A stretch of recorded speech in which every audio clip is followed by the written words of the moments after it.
Suasana duka yang mendalam masih menyelimuti keluarga almarhum Sumarna, petugas keamanan yang ditemukan meninggal dunia secara mengenaskan di kawasan Waduk Jatiluhur, Kabupaten Purwakarta. Di tengah kesedihan yang melanda, secercah dukungan hadir bagi keluarga yang ditinggalkan. Pada Kamis 30 Juli 2026, Direktur Pelayanan BPJS Ketenagakerjaan Trisna Sonjaya mendatangi langsung rumah duka untuk menyerahkan hak perlindungan jaminan sosial kepada ahli waris almarhum, yakni sang istri Siti Mariam bersama 2 orang anaknya. Total santunan fantastis senilai lebih dari 418 juta rupiah diserahkan secara tunai dan langsung kepada keluarga.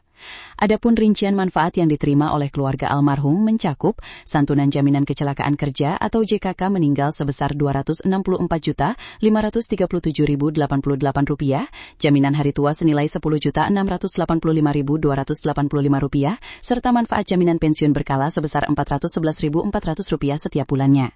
Tidak berhenti sampai di situ, BPJS Ketenagakerjaan juga memastikan masa depan pendidikan kedua anak almarhum yang saat ini masing-masing duduk di bangku SMK kelas 12 dan SD kelas 4 terjamin melalui program beasiswa pendidikan dengan nilai maksimal mencapai Rp142.500.000. Kehadiran negara melalui jaminan sosial ini diharapkan mampu meringankan beban ekonomi keluarga yang ditinggalkan oleh tulang punggung mereka. Sementara itu, teka-teki di balik penyelidikan kematian Sumarna terus menuai titik terang sekaligus tantangan teknis. Menanggapi polemik tidak terekamnya peristiwa tersebut di kamera pengawas, Direktur Utama Perum Jasa Tirta II, Imam Santoso memberikan penjelasan resmi usai melayat ke rumah duka. Imam menegaskan bahwa kawasan objek vital Waduk Jatiluhur sebenarnya telah dilengkapi dengan 27 unit kamera pengawas aktif. Namun ia meluruskan bahwa lokasi spesifik ditemukannya korban berada di luar jangkauan pantauan CCTV dengan jarak sekitar 2 km.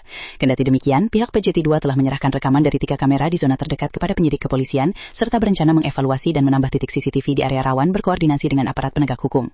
Bupati Purwakarta, Saipul Bahri bin Zain yang turut hadir melayat, menyampaikan apresiasi atas gerak cepat penyerahan santunan jaminan sosial tersebut. Pria yang akrab disapa Om Zain ini menegaskan bahwa pemerintah Kabupaten Purwakarta berdiri bersama keluarga korban dan memberikan dukungan moral penuh. Lebih lanjut, Om Zain memastikan bahwa jajaran Polres Purwakarta hingga kini masih bekerja keras, mengumpulkan alat bukti, serta memeriksa saksi-saksi secara maraton, guna mengungkap tabir di balik kematian tidak wajar sang petugas keamanan. Publik ini terus menantikan hasil kerja keras kepolisian agar misteri di Waduk Jatiluhur ini segera terungkap secara terang benderang. Kematian Sumarna, seorang satpam berusia 40 tahun yang ditemukan tewas di kawasan Waduk Jatiluhur, Purwakarta, pada Jumat 24 Juli 2026, masih menyisakan misteri mendalam.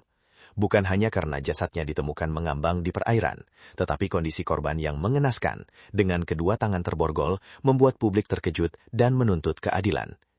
Hingga saat ini, jajaran Satreskrim Polres Purwakarta bergerak cepat dengan memeriksa 15 orang saksi guna mengurai benang kusut di balik peristiwa ini. Kendati demikian, pihak kepolisian belum menetapkan satupun tersangka, sembari terus mendalami berbagai hipotesis dan barang bukti yang terkumpul. Di tengah proses penyelidikan yang berjalan, ahli psikologi forensik Reza Indragiri menyampaikan pandangan yang mencengangkan. Berdasarkan pola temuan di lapangan, ia mencium adanya otak pelaku yang cerdas di balik kematian Sumarna. Menurut Reza, tindakan pelaku menenggelamkan tubuh korban ke dalam air bukan sekedar aksi pembuangan biasa, melainkan sebuah upaya sistematis untuk meminimalkan tertinggalnya jejak dan bukti pada tubuh korban. Pelaku dinilai memiliki kematangan dalam merencanakan kejahatan serta berupaya melepaskan diri dari pertanggungjawaban pidana. Jika harus berspekulasi, Reza meyakini bahwa kasus ini merupakan murni kejahatan terencana, jauh dari kesan tindakan kriminal yang bersifat spontan.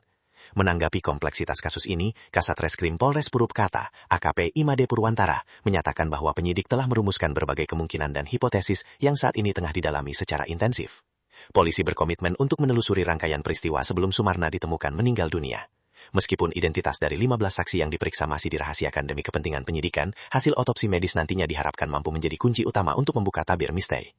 Hasil tersebut akan bersinergi dengan temuan investigasi kepolisian guna memastikan apakah kasus ini benar-benar sebuah pembunuhan berencana, sekaligus menyeret pihak yang bertanggung jawab ke meja hijau. Kasus kematian satpam bernama Sumarna yang ditemukan tewas dengan tangan terborgol di Waduk Jatiluhur, Purwakarta, Jawa Barat, kembali memasuki babak baru. Polisi mengungkap adanya dugaan persoalan pribadi yang dialami korban sebelum ditemukan meninggal dunia.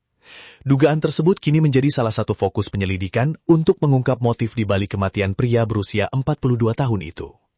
Seperti diketahui, Sumarna ditemukan mengambang dalam kondisi tidak bernyawa pada Jumat 24 Juli 2026. Sejak awal penyelidikan, polisi menduga korban merupakan korban pembunuhan. Namun hingga kini, pelaku masih belum berhasil diungkap dan belum ada satupun tersangka yang ditetapkan. Meski demikian, penyidik terus bekerja dengan memeriksa sedikitnya 15 orang saksi serta menyusun sejumlah hipotesis untuk mengungkap penyebab pasti kematian korban. Kasat Reskrim Polres Purwakarta AKP Dimade Purwantara mengatakan, salah satu hal yang sedang didalami adalah dugaan adanya persoalan keuangan yang pernah dihadapi Sumarna sebelum meninggal dunia.